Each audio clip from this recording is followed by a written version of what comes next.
प्रकाश के प्रवर्तन के लेक्चर नंबर 6 पढ़ने वाले हैं। लेक्चर नंबर 6, इसके पीछे हम लोग 5 लेक्चर तक पढ़ लिए हैं। यदि आप नहीं देखे हुए हैं तो पीछे प्लेलिस्ट बना हुआ है, उसमें जाकर आप देख सकते हैं। आज हम लोग पढ़ेंगे गोलीय दर्पण। गोलीय दर्पण क्या होता है? तो गोलीय दर्पण एक पारदर्शी खोखले गोले का भाग होता है। यही गोलीय दर्पण आगे चलकर 2 भागों में बंट जाता है, जिसका एक नाम है अवतल दर्पण और दूसरा का नाम है उत्तल दर्पण। देखिए यहाँ पे आपको सामने दिख रहा होगा कि ये जो आपको दिखाई दे रहा है गोलीय दर्पण है। किसी एक भाग को इसको कलई कर देते हैं और प्रकाश का प्रवर्तन किसी एक सतह से होता है तो उसी को कहते हैं गोलीय दर्पण। यदि आपको परिभाषा लिखना पड़ जाए गोलीय दर्पण का, तो इसका परिभाषा हम लिखेंगे कि गोलीय दर्पण किसी पारदर्शी खोखले गोले का भाग होता है जिसका कोई एक सतह कलई कर देते हैं तथा प्रकाश का प्रवर्तन दूसरे सतह से होता है तो उसे गोलीय दर्पण कहते हैं। अब देखिए गोलीय दर्पण यह एक गोला है, इसका किसी भी एक सतह के भाग को कलई कर दीजिए और उसके दूसरे भाग से प्रकाश का प्रवर्तन होगा तो इसमें इमेज बनेगा, प्रतिबिंब बनेगा। अब इसको ऐसा किया गया, आगे देखा गया कि पहले बाहरी सतह को कलई करके देखते हैं, इसका जो इसमें प्रतिबिंब बनेगा किस तरह से बनेगा। तो बाहर से पहले कलई करके देखा गया तो प्रतिबिंब भिन्न भिन्न प्रकार के बन रहे थे, तो इसका एक अलग नाम दे दिया गया जिसको हम लोग कहें अवतल दर्पण। फिर देखा गया ऐसा करते हैं कि इसके अंदर वाले सतह को कलई करते हैं, तब देखते हैं कि क्या होता है। तो इसमें भी प्रतिबिंब अलग अलग तरह के बने तो इसका नाम धर दिया गया उत्तल दर्पण। तो अवतल दर्पण और उत्तल दर्पण गोलीय दर्पण का ही भाग है। गोलीय दर्पण आगे चलकर 2 भागों में बढ़ जाता है, अवतल दर्पण और उत्तल दर्पण। अब हम लोग पढ़ेंगे गोलीय दर्पण के महत्वपूर्ण पद, यानी कि गोलीय दर्पण में जो महत्वपूर्ण पद हैं उसके बारे में हम लोग पढ़ेंगे। देखिए यह एग्जाम के पॉइंट ऑफ व्यू से इम्पोर्टेंट नहीं है, लेकिन इस चैप्टर को समझने के लिए आपको यह बहुत ही आवश्यक है। जब तक इसको आप नहीं समझते अच्छी तरह से तो इसके आगे समझ में आने वाला नहीं है। तो इसका हम डेफिनेशन देते हुए चलेंगे और समझाते हुए, आपको अच्छा लगे या समझ में आ जाए तो ठीक है, नहीं समझ में आएगा तो हम बोलेंगे, उसको कॉपी में नोट कर लेना है, ठीक। तो गोलीय दर्पण के महत्वपूर्ण पद में सबसे पहले हम लोग जानेंगे कि गोलीय दर्पण के ध्रुव किसे कहते हैं।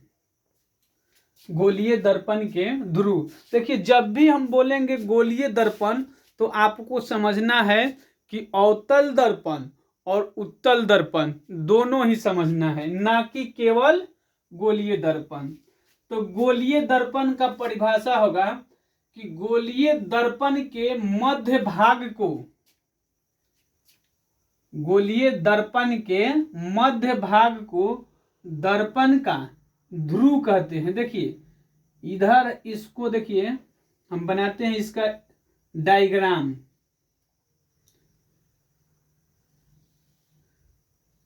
देखिए इसी गोले के 2 भागों में काटे तो एक इसका अलग भाग हो गया और इसको काटेंगे तो एक अलग भाग अलग अलग कर दिए।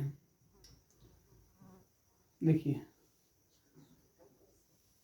तो इस गोलीय दर्पण के मध्य भाग को, इसी को कहते हैं ध्रुव।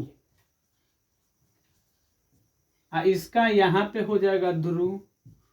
तो गोलीय दर्पण के मध्य बिंदु को दर्पण का ध्रुव कहते हैं।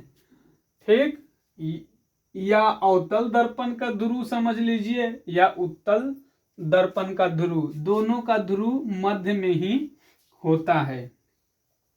इसको हम मिटाते चलते हैं और समझाते चलेंगे। गोलीय दर्पण के ध्रुव को P से सूचित करते हैं। क्यों? क्योंकि इसका अंग्रेजी होता है पोल, यानी इसको P से हम लोग सूचित करते हैं। फिर है वक्रता केंद्र। वक्रता केंद्र कहते किसको है? तो गोलीय दर्पण जिस खोखले गोले का भाग होता है तो उसके केंद्र को, गोलीय दर्पण जिस खोखले गोले का भाग होता है उसके केंद्र को वक्रता केंद्र कहते हैं। देखिए यह संपूर्ण गोला दिखाई दे रहा है और इसके बीच में होता है केंद्र। केंद्र, इस गोले के केंद्र को ही वक्रता केंद्र कहते हैं। वक्रता केंद्र को C से सूचित करते हैं। क्यों? क्योंकि इसका अंग्रेजी होता है सेंटर ऑफ कार्वेचर। तो गोलीय दर्पण के वक्रता केंद्र को C से सूचित करते हैं। अब है वक्रता त्रिज्या किसे कहते हैं? तो गोलीय दर्पण के ध्रुव, देखिए इस गोलीय दर्पण का यहाँ पे ध्रुव है, तो गोलीय दर्पण के ध्रुव और वक्रता केंद्र के बीच के दूरी को, गोलीय दर्पण के ध्रुव और वक्रता केंद्र के बीच के दूरी को वक्रता त्रिज्या कहते हैं। और वक्रता त्रिज्या को बड़ा R या छोटा r दोनों से सूचित कर सकते हैं। अब है फोकस दूरी या फोकस। फोकस दूरी या फोकस किसे कहते हैं? तो गोलीय दर्पण, समझिएगा इसको, यह हो गया आपका अवतल दर्पण, यह हो गया उत्तल दर्पण। तो गोलीय दर्पण ये हो गया आपका प्रधान अक्ष कहिए या मुख्य अक्ष कहिए। तो गोलीय दर्पण के मुख्य अक्ष के समांतर किरण दर्पण से परावर्तन के बाद मुख्य अक्ष को जिस बिंदु पर काट देता है या काटता हुआ प्रतीत होता है तो उसी को कहते हैं दर्पण का फोकस कहते हैं। दर्पण का फोकस कहते हैं, मुख्य फोकस या फोकस कहते हैं, दोनों सेम चीज है। देखिए समझिएगा, फिर से एक बार इसको नोट करिएगा। गोलीय दर्पण के मुख्य अक्ष के समांतर आपतित किरण दर्पण से परावर्तन के बाद मुख्य अक्ष, यह है मुख्य अक्ष, इसको जिस बिंदु पर काट देगा या काटते हुए प्रतीत होगा तो उसी को कहते हैं फोकस। आप फोकस को F से लिखते हैं, F से लिखते हैं। अब है आगे, इसी को कहिए फोकस दूरी। तो गोलीय दर्पण के ध्रुव, फोकस दूरी का परिभाषा कि गोलीय दर्पण की ध्रुव और फोकस के बीच के दूरी को फोकस दूरी कहते हैं। गोलीय दर्पण के ध्रुव और फोकस के बीच के दूरी को फोकस दूरी कहते हैं। तो देखिए जितना भी गोलीय दर्पण से संबंधित महत्वपूर्ण पद थे इसको हमने समझा दिया। अब देखिए गोलीय दर्पण हम बोल रहे हैं तो बार बार बोल रहे हैं कि गोलीय दर्पण बोलेंगे तो आपको समझना है अवतल दर्पण और उत्तल दर्पण दोनों समझना है। तो अभी तक हमने समझाया ध्रुव, गोलीय दर्पण के ध्रुव, वक्रता केंद्र, मुख्य अक्ष, वक्रता त्रिज्या, मुख्य फोकस, फोकस। अब है गोलीय दर्पण के लिए किरण आरेख की बनावट। गोलीय दर्पण के लिए किरण आरेख की बनावट। गोलीय दर्पण के लिए किरण आलेख की बनावट किस तरह से होता है? तो गोलीय दर्पण के लिए किरण आलेख की बनावट 4 तरह के होते हैं। क्या होते हैं? 4 तरह के। एक नंबर है मुख्य अक्ष के समांतर आपतित किरण। तो अभी हम बताए हैं कि गोलीय दर्पण का मुख्य अक्ष किसे कहते हैं। तो देखिए यह गोलीय दर्पण हो गया, यानी कि गोलीय दर्पण कहने का मतलब है कि अवतल दर्पण और उत्तल दर्पण दोनों। तो इधर हम बना देते हैं अवतल दर्पण। देखिए यह अवतल दर्पण। आप लोग किरण आरेख की बनावट में फर्स्ट नंबर हेडिंग दीजिएगा कि मुख्य अक्ष के समांतर आपतित प्रकाश। तो देखिए ये हो गया आपका मुख्य अक्ष, किसका? अवतल दर्पण का हो गया। इस मुख्य अक्ष के समांतर आपतित किरण, इधर हम बना देते हैं उत्तल दर्पण। छोटा छोटा ही डायग्राम में बनाते चलते हैं, आप समझने की कोशिश करिएगा। इसको ध्रुव कहते हैं, इसको मुख्य अक्ष या प्रधान अक्ष। तो देखिए फर्स्ट नंबर पॉइंट कहता है कि मुख्य अक्ष के समांतर आपतित प्रकाश या किरण कहिए, आपतित किरण मुख्य अक्ष के समांतर। तो देखिए गोलीय दर्पण कहता है कि हमारे मुख्य अक्ष के समांतर जो भी किरणें आएंगी तो दर्पण से प्रवर्तन के बाद हम उसको मुख्य फोकस से भेज देंगे। तो देखिए मुख्य गोलीय दर्पण के मुख्य अक्ष के समांतर आ रही है किरण, तो यहां से दर्पण से टकरा कर लौटेगी। तो कहां से घूमेगी? यानी कि मुख्य फोकस से होकर गुजरेगी।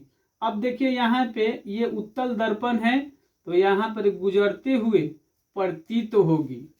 बात को एक एक बात को अच्छी तरह से समझते चलिए, ठीक। तो इसमें लिखेंगे कि मुख्य अक्ष के समांतर आपतित किरण। तो लिखेंगे कि मुख्य अक्ष के समांतर आपतित प्रकाश के किरण दर्पण से प्रवर्तन के बाद मुख्य फोकस से गुजरती है या गुजरती हुई प्रतीत होती है। एक नंबर हो गया। फिर कहता है 2 नंबर, आलेख नंबर 2 कहता है कि फोकस के दिशा में आपतित प्रकाश। अबरी कह रहा है कि प्रकाश के जो किरण है गोलीय दर्पण के फोकस से भेजा जाएगा, फोकस से भेजा जाएगा। देखिए मान के चलिए कि यहां से हम टॉर्च ले लेते हैं और इसके फोकस से हम प्रकाश के किरण को भेजेंगे तो यह मुख्य अक्ष के समांतर हो जाती है। क्या हो जाती है? मुख्य अक्ष के समांतर। तो इसमें लिखेंगे कि फोकस के दिशा में आपतित किरण। तो फोकस के दिशा में आपतित किरण दर्पण से प्रवर्तन के बाद क्या होती है कि मुख्य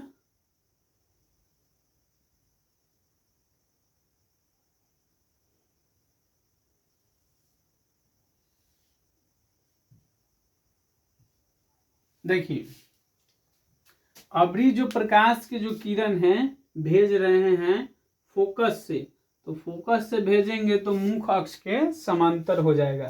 तो इसमें लिखेंगे कि गोलीय दर्पण के मुख्य फोकस से आने वाली प्रकाश के किरण दर्पण से प्रवर्तन के बाद मुख्य अक्ष के समांतर हो जाती है। बस। अब है आलेख नंबर 3। आलेख नंबर 3 कहता है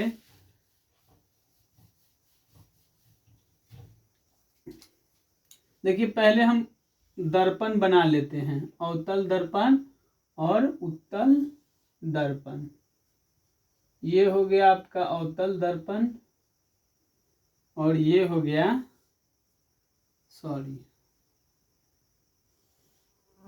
ये हो गया आपका उत्तल दर्पण। अब देखिए ये हो गया प्रधान अक्ष या मुख्य अक्ष, ये हो गया फोकस। मान लीजिए कि यहाँ पे फोकस, यहाँ पे वक्रता केंद्र, इसका यहाँ पे फोकस, इसका यहाँ पर वक्रता केंद्र। तो गोलीय दर्पण के वक्रता केंद्र से जाने वाली प्रकाश की किरण अपने ही पथ पर वापस लौट जाती है। वक्रता केंद्र से जाने वाली प्रकाश की किरण दर्पण से प्रवर्तन के बाद अपने ही पथ पर वापस लौट जाती है।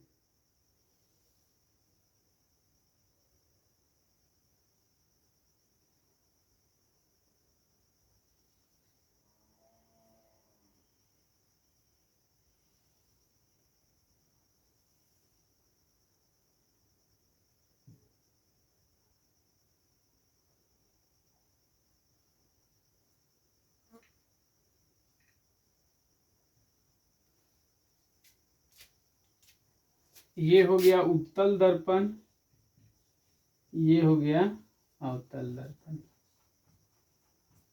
तो देखिए प्रॉपर्टी नंबर 3 है कि वक्रता केंद्र के दिशा में आपतित प्रकाश, तो लिखेंगे कि गोलीय दर्पण के वक्रता केंद्र से जाने वाली प्रकाश की किरण दर्पण से प्रवर्तन के बाद अपने ही पथ पर वापस लौट जाती है।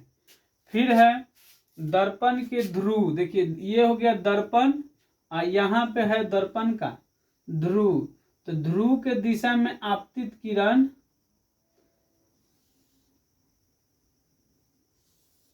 देखिए इस तरह से,